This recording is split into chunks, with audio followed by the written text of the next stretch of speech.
We mentioned them at the beginning of the program. Now, let's meet the 2020 or 2021, whether you consider last year or this year, the 5 new members of the Bellevue University Athletics Hall of Fame. First up is a guy that when I was back at Gross High School, my first year there was his senior year there. I didn't get to see a whole lot of him play basketball at the time. I was the reserve basketball coach whose job was to go and scout the other teams that were going to play the next week. So, Gary, I think I saw maybe 2 or 3 of your games. Gary Blum, a great career at Bellevue University. He didn't just average a double-double in one game. He did that over the course of 2 years, an average of 18.8 points per game and 9.3 rebounds per game. Let's find out a little bit more about Gary Blum. Gary Blum, men's basketball, 1981 to 1984. Gary Blum was a 3-year member for the Bellevue University men's basketball team, playing for the Bruins from 1981 to 1984. His career was highlighted by helping the Bruins qualify for the 1981-82 NAIA District 11 tournament. He is one of just 2 Bellevue student athletes to twice earn Bellevue University Athlete of the Year honors, doing so in both 1982 to 83, as well as 1983 to 84. Gary joins fellow Hall of Famer Tim Studhite in sharing that distinction. Over his final 2 seasons, he scored 867 points and grabbed 426 rebounds for averages of 18.8 points and 9.3 rebounds per game. He hit on 58.7% of his field goal attempts and led the team in both scoring and rebounding in both the 1982-83 and 1983-84 seasons. Gary was a 2-time Nebraska Athletic Conference NAC first team selection and was named the NAC Most Valuable Player in his senior season. He earned his bachelor's degree in business administration from Bellevue University and is currently a senior underwriter at Mutual of Omaha. Gary and his wife Lisa have 2 children, Christopher and Megan, and 5 grandchildren, Olivia, Leah, Emma, Nora, and Luke. Gary Blum was playing basketball for Omaha Gross, and he was probably the best inside player in the Metro that year. I saw him play 3 or 4 times, and I didn't think I had a chance of getting him because he was so good that I thought that he'd go to a state school or something like that. But he wanted to stay at home, and he wanted to be around his family, and that's how we picked Gary up to play for Bellevue College. When Gary played for me, he was basically an inside player. He was probably one of the best inside players we've had. We were playing up at Briarcliff tournament, and a team came in from down south, and the coach had written a book about 40% in the paint. And 40% in the paint mean we wanted to hold the centers down below 40% shooting. And Gary got about 28 that game, so he's definitely one of the best inside players we've had in the history of Bellevue. One thing that Gary did in the 4 years that he was here, he had winning records all the time, and we beat Kearney State, and we had beaten every state school for the first time, and Gary was on that team. One thing that Gary did that a lot of people don't do anymore is that every time he stepped on the court, he was ready to play. It didn't matter if it was a game or it was practice, it was always 100%. And a lot of that goes back to his family background. His parents were very supportive. His dad used to come to the games and sit right across from me. And I always thought if I didn't play him, he'd probably come over and smack me. But his dad was very supportive. His whole family came to the games all the time. One of the incidents that happened after he played for me, he invited me over to his family for a steak dinner, and there must have been 15 people there. Very good religious group, and I really enjoyed them. When it comes to the Hall of Fame, he does everything that you want an athlete to do. Gary was a good student. When he graduated, he went to the Mutual of Omaha, and he's been there ever since. He was a good team player. It didn't matter if he got 20 points or he got 10 points as long as we won. And he was always there for me and supported me. Anything I said, he would do. He was also a 2-year Athlete of the Year, and that doesn't happen all the time. To Gary and his family, I think you deserve this honor, and I'm happy for you.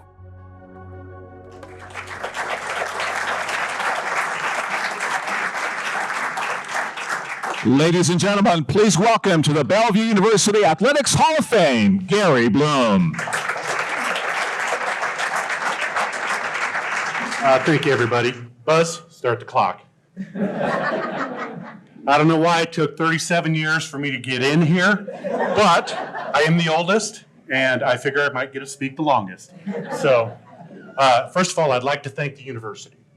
I appreciate it, and, sorry. Very proud that I played for you guys.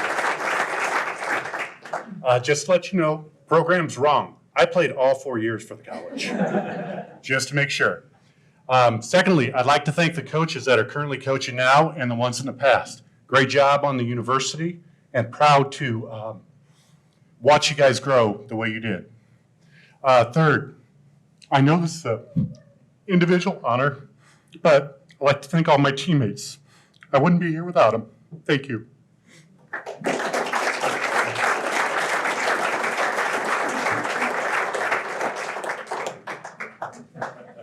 Sorry. I'll get through this, I know. I'd also like to thank the people that came, Christopher, my son, Becca, his wife. Jesus.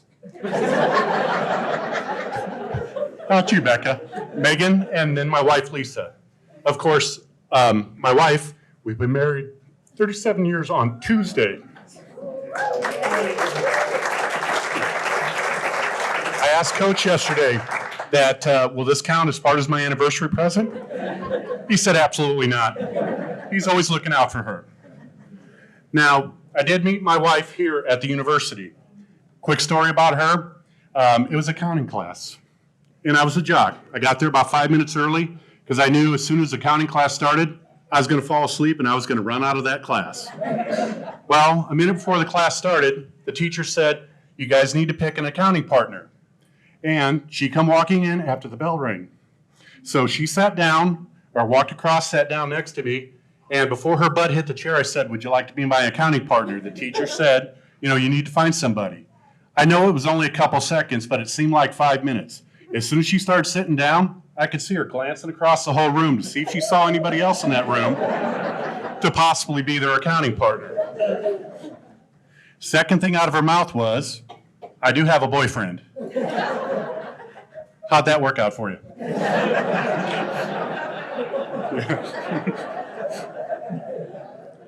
So we kind of started dating, and the season started.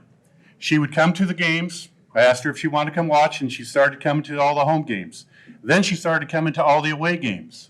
She'd sit with Gloria up in the bench, and one game, Nebraska weather, kind of bad sometimes. Coach said, "Hey, you better drive her home, make sure she gets home safe." He was always looking out for her. Then something amazing happened.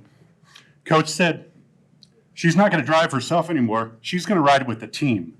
So she rode the bus 3 years straight on away games if she wanted to go. I know the other teammates had girlfriends. I don't think one of them got up and asked Coach, or had the nerve to ask Coach if their girlfriend could ride with us. He's always looking out for her. Another example, we played at Concordia. It snowed heavily. We couldn't make it home. So Coach found us a great Super 6 hotel. Didn't have heat. I don't think the doors locked or whatever. He got the players all situated. And then he took my girlfriend and his wife over to the Concordia coach's house. She slept on a cot next to a fireplace. I got stuck with the athletic trainer. No heat. So again, thank you, Coach. Appreciate it.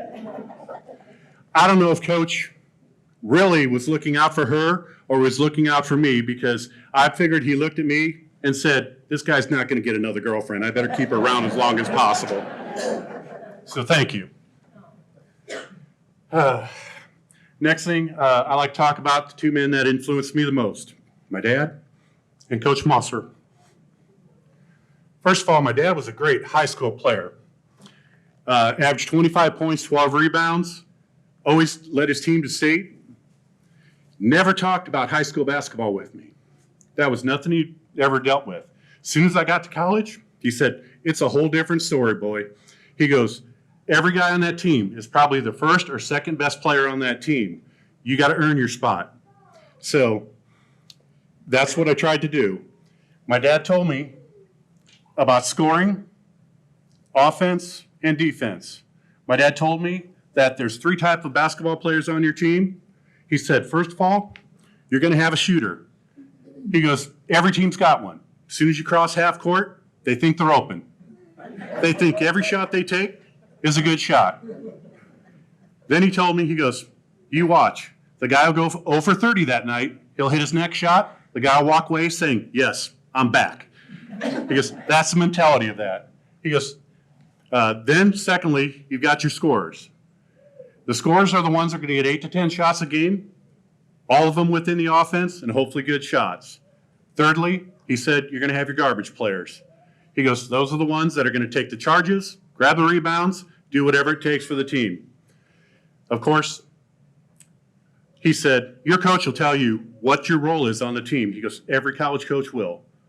Coach never did tell me. So I had to ask my dad, Dad, what do you think? He goes, you've always been a scorer.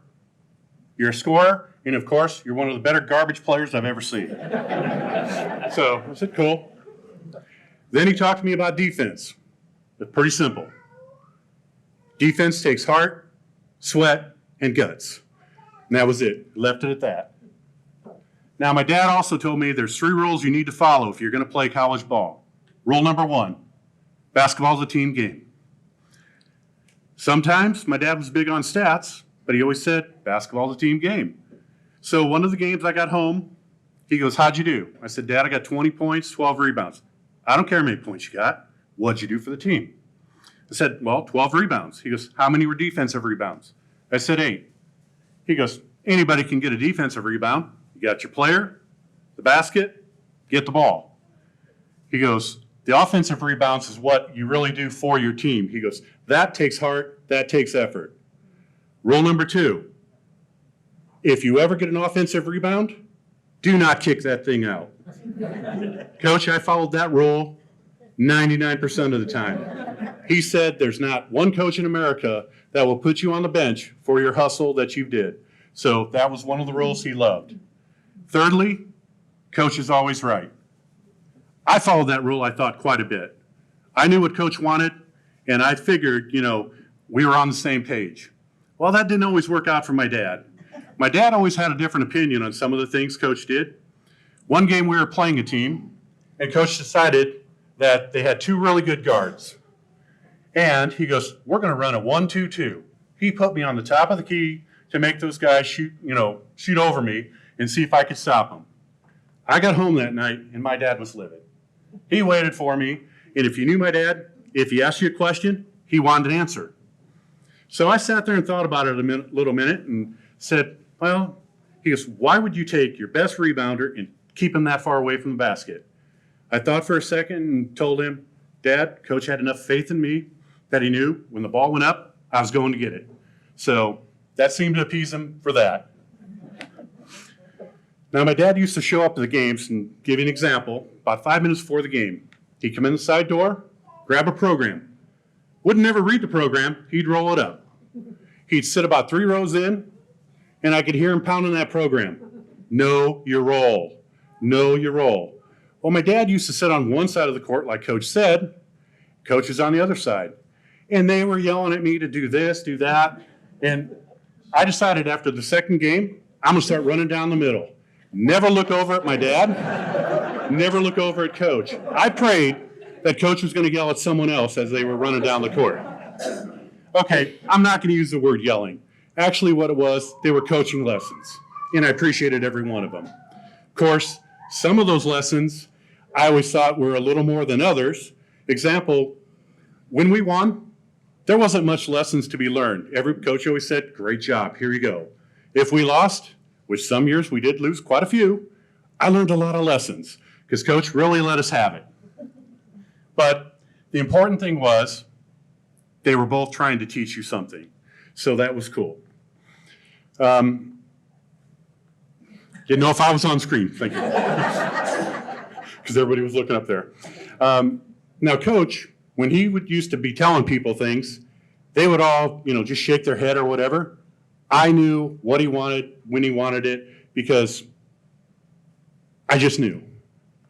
I was real amazed that my last 4 years that I played for him, there was really only 1 minute that I regretted playing for him at a time. Actually, it was 5 minutes, and I'll tell that story in a little bit. But, thanks, Coach. Sorry. But Coach Mosser was one of my favorites. He was truly my John Wooden of basketball, or some might say my Bobby Knight. Coach had a fire and a passion for basketball, and I knew it, and I loved it. I needed that. That's what I was looking for. I really appreciated Coach taking his time, coaching us, showing us what to do, and I truly enjoyed playing for him. Like Coach's speech said, there were times that I thought, well, maybe Coach doesn't respect our players or don't appreciate what we're doing. But like you said, that Coach, we played the Briarcliff tournament, and Coach Mosser, I had a pretty good game, 28 points first game, second game, 36 points or whatever, 15 for 18 from the field.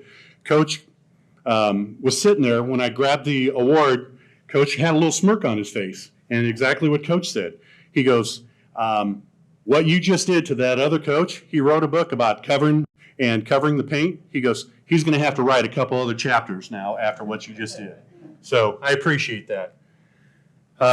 Let me start also with how Coach recruited me, because he did say something that I didn't know, during his video. When I first got to college, I wasn't sure if Coach knew who I was.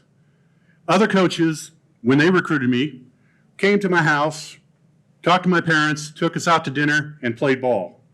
Then they brought me home. Coach Mosser had a different way of recruiting me. I hopped in my car, found out where the gym was, found out where Coach's office was, and asked him if I could play for him. Well, Coach said that, hey, we've got practice, or we've got kids playing pickup games like at 5 o'clock. If you want to come back tomorrow, you can play and see how you do. So I came. We were playing the scrimmage. Second or third time down the court, I finally got a shot up. 18-footer. Clank. Second time I got the ball. Put it up. Bam! So I figured, hey, I better do something to, make Coach impressed. Let me drive to the hoop. So I get the ball, I get down, I'm looking to see which way to drive. I glance over at Coach, he's gone, already in his office. Guy stole the ball from me, went down the court and scored. After the game, I went into Coach's office, and I said, Coach, can I play for you? He had kind of a grin on his face and said, I think I can use you. Okay. So I signed a scholarship, and with that, Coach didn't realize that when I signed, I also signed up my family and all my friends. So that was, one of those that I had quite a big following, and my friends come into play quite a bit. So practice is starting a couple weeks before the first game. It was a Kearney tournament. I'm on second team playing against the first string, players. He had a 6'8", 250-pound basketball player in front of me playing center. I didn't think I was going to get much playing time. So the Kearney tournament starts. I'm not in the starting lineup. I got a little worried. 3 minutes into the game, Coach Mosser calls my name. First thing I thought of, great, I'm the first player off the bench. Good, I'm going to get used. Well, during the game, I grab my first rebound, throw it to a guard. I run down the court. I was on the left-hand side. At that time, Kearney had two outstanding 6'11" players from Papillion, both All-Americans. I went and put a left-handed layup over one of the players' heads, and it went in. I was running so fast, I ran all the way off the court. Coach Mosser's clear on the other end, waving me, get back, get back, get back. I didn't think he was watching me the whole time, but as soon as I was coming back on the court, behind Kearney's bench was two of my friends. One yelled out my nickname, the other one yelled, "Way to go, Blum." So what did I do? I pointed up in the crowd to let them know I was there. Coach saw that. Halftime comes. Coach talks to the team. He told me to sit my butt down. First time I had a little problem with him. Coach said, if you ever hot dog like that again or show off, you're going to be riding the pine the rest of the year. Coach, I never pointed to anybody again, and you never knew why I did that, but you were clear down the other end, so I just wanted to clear that up with you.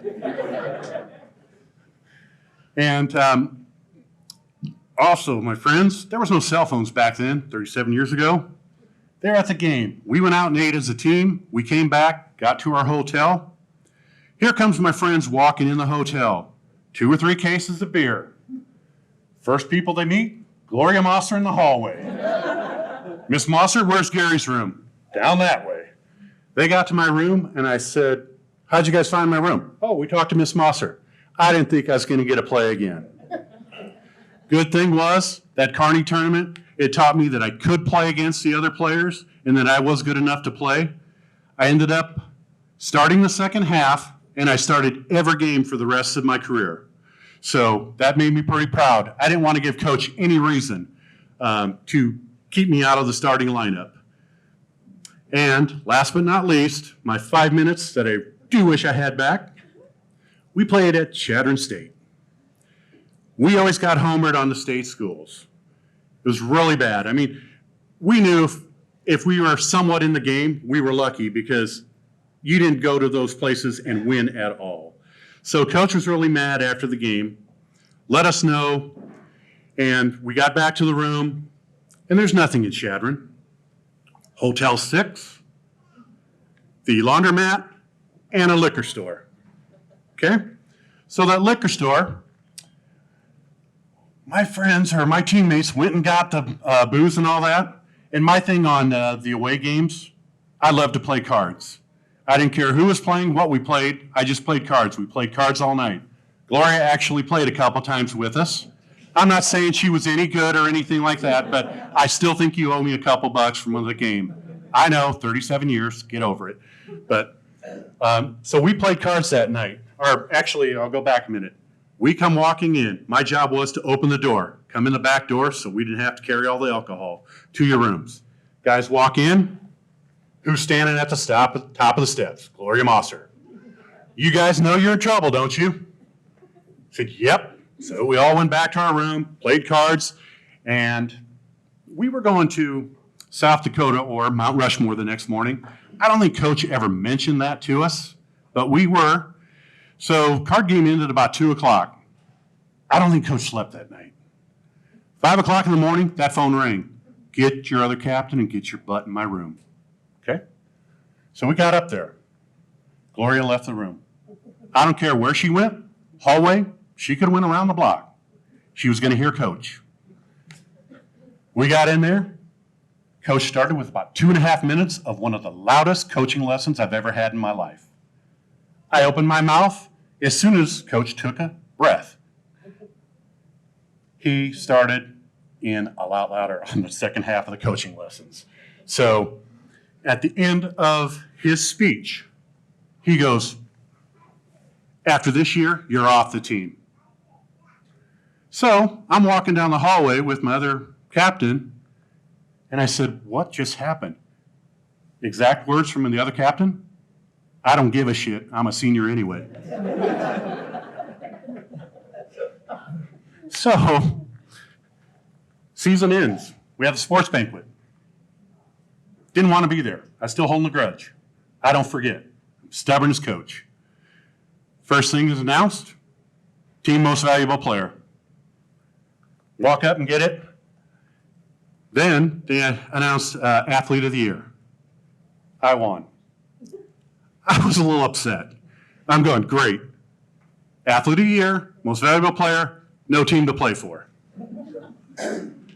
So I waited a couple weeks, and I did invite Gloria and Coach over for the dinner. What you didn't see in the speech was I invited him over to see if I could get things cleared up.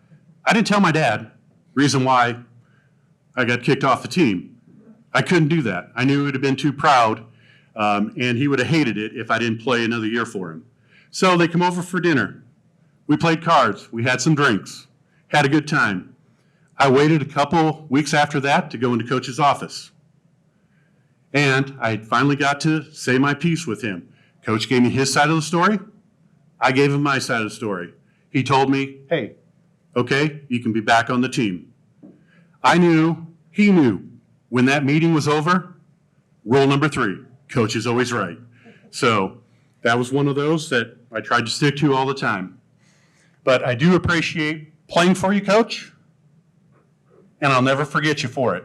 Those were some of my greatest years. Last but not least, my son never got to see me play, but still up? Yep. Good. He got to see me play a lot of rec ball. Like any father, you tell your son, hey, that's pretty good. Son, I was pretty good. Well, when he was about 9 or 10, he got to go to some of the games. I'm lacing up my shoes. My son's favorite basketball player at the time, Michael Jordan. Still could be now. I don't know if he remembers the question he asked me, but he goes, Dad, could you beat Michael Jordan one-on-one? I turned to him and said, absolutely. Michael Jordan, the baseball player? I ain't gonna let him beat me. Thank you. I appreciate it.